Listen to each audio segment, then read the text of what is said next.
Assalamualaikum warahmatullahi wabarakatuh. Perkenalkan, nama saya Hani Purwani, NIM 3212192 mahasiswi Fakultas Kimia Universitas Jenderal Ahmad Yani. Kali ini saya akan mempresentasikan tentang spektrofotometer infrared. Selamat menyaksikan.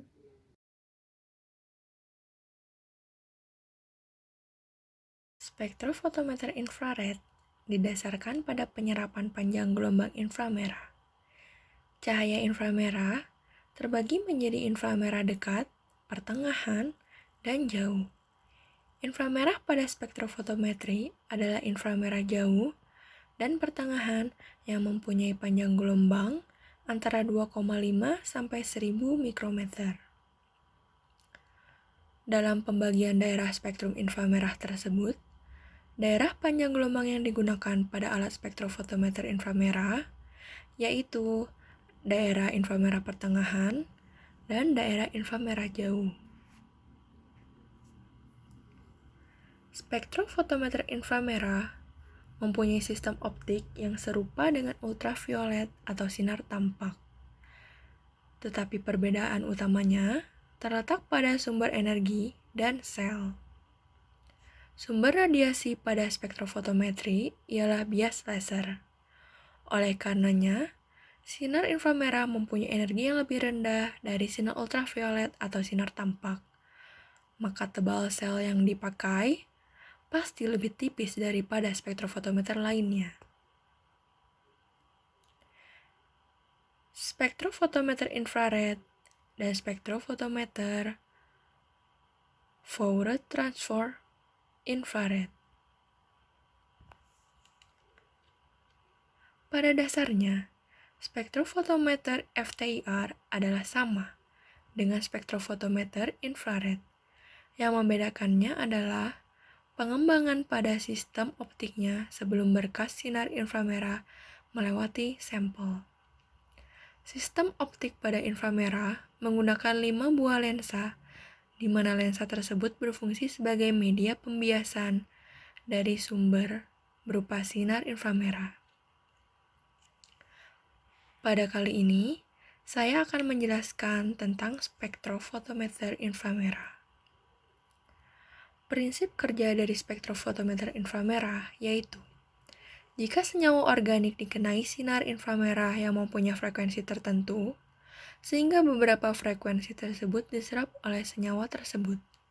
Beberapa banyak frekuensi tertentu yang melewati senyawa tersebut akan diukur sebagai presentasi transmitasi.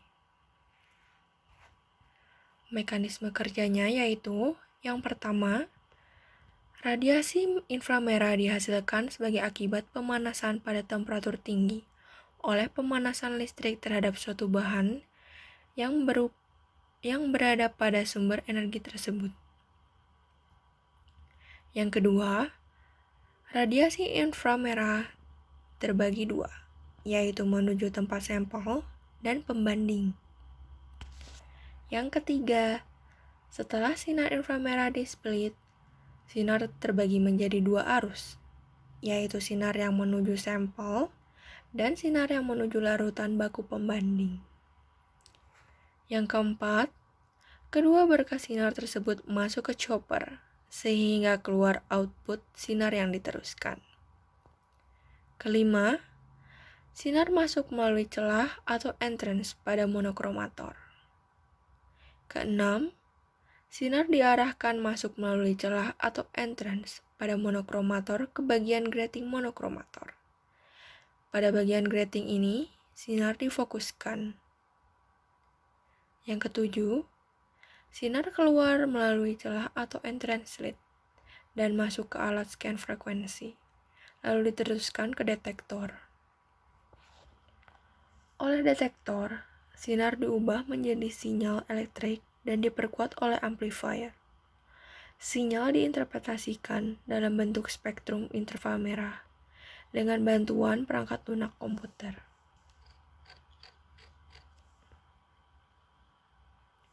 Komponen spektrofotometer infrared. Yang pertama ada sumber radiasi inframerah, monokromator, wadah sampel, detektor, dan recorder. Yang pertama ada sumber radiasi inframerah. Pancaran inframerah dihasilkan oleh sebuah sumber yang dipanaskan dengan listrik dengan suhu 1000 sampai 1800 derajat Celcius. Sumber itu sering berupa filamen Nernst, globar, maupun kawat nikrom. Filamen Nernst dibuat dari sebuah pengikat oksida zirkonium, thorium, dan cerium. Globar ialah sebuah batang kecil silikon karbida, sedangkan kawat nikrom merupakan campuran nikel dan krom.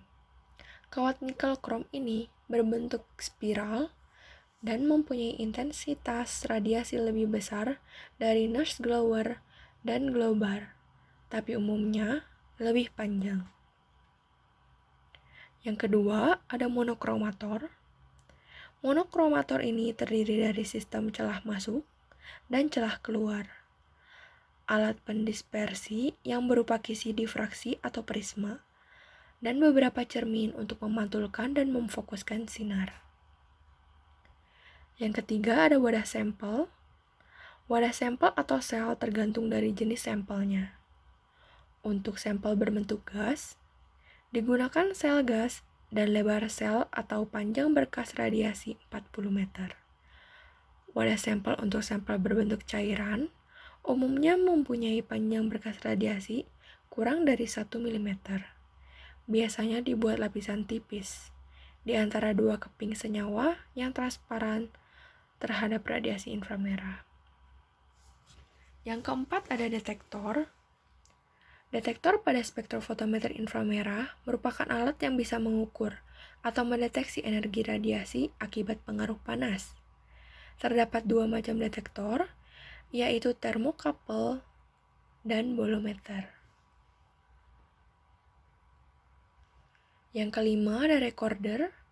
Spektrofotometer yang canggih selalu dilengkapi dengan recorder untuk merekam hasil percobaan. Alat perekam ini mempermudah dan mempercepat pengolahan data.